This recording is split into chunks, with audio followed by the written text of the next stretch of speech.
One way retroactive jealousy can be seen is through obsessive compulsive disorder, basically OCD. And that means that you have certain obsessive thoughts that lead to behavior, uh, which allows you to feel a little bit of relief, and then the cycle continues. Hi, this is Noemi Seri. I am a retroactive jealousy specialist. So today I'm going to talk about retroactive jealousy or RG as a form of OCD. So there is some literature that says that this might be, or there is a strong correlation between relationship OCD or OCD as such and the way retroactive jealousy presents itself, the way you experience it. So basically, you might have a thought, some sort of a stimulus. It could be a thought, it could be an image. If it's really bad, it could be something that looks like is experienced like a flashback, as if you had been there.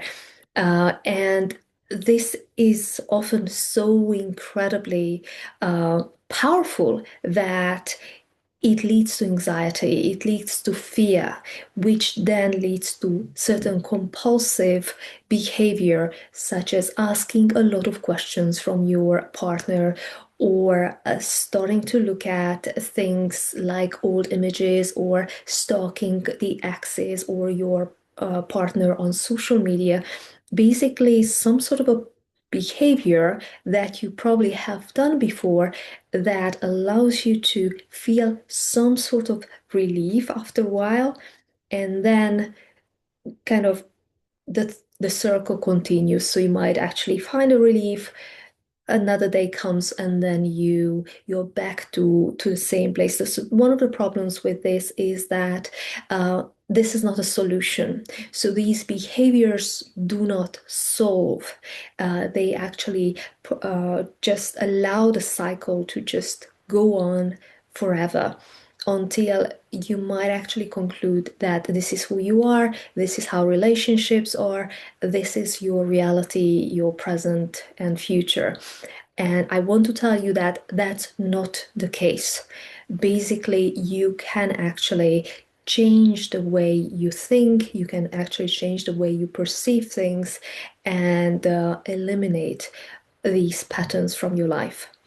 Uh, so if we look at it from the OCD's perspective, one of the things that people often practitioners often use, or something that you can try, is is basically exposing yourself in a contained way. So you are actually being exposed as such when those thoughts occur or when this whole cycle is starting. But you might want to, for instance, look at an image of the axe, or go to a place where you know the axe will be, or ask a question about just one question about the X, and then stop it. So basically, instead of then, so when you are feeling, when the feeling starts, the anxiety creeps in, and the intrusive thoughts, everything else that you usually,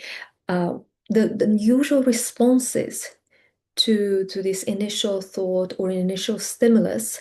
So what you want to do is then to actually stop it. And by stopping it, I mean not interacting with it. So we can't actually stop our thoughts. What we can stop is, or what we can control is how we interact with those thoughts.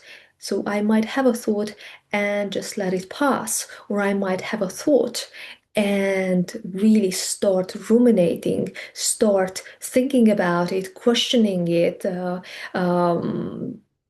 basically creating mental dialogues.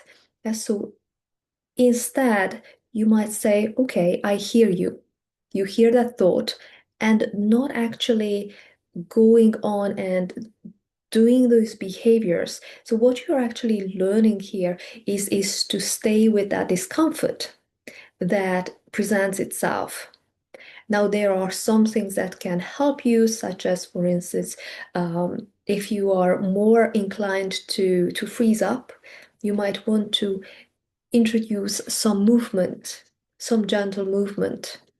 Or if you are more likely to jump up and become really energized by it, then you might want to introduce a bit of stillness so that you counteract that usual embodied response. So these are things that you can do. But one of the things that I would be I would warn you about, or I would encourage you not to do, is to overwhelm yourself, because it is very, that's why these things are usually conducted with somebody who can help you through it.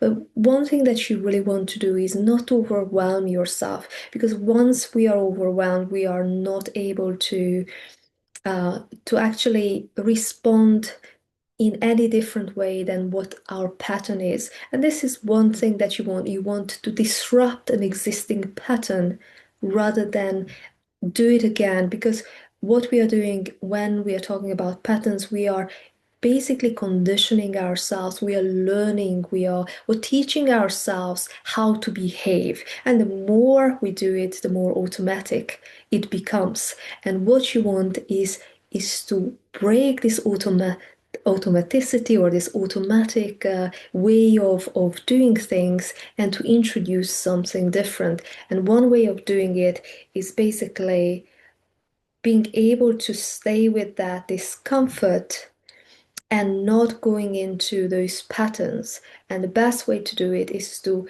decrease the intensity of something. So if you try something, try a little thing rather than a huge thing, which would most likely overwhelm your nervous system, overwhelm your mind, and make it very difficult for you to actually behave in any other way than you did last time.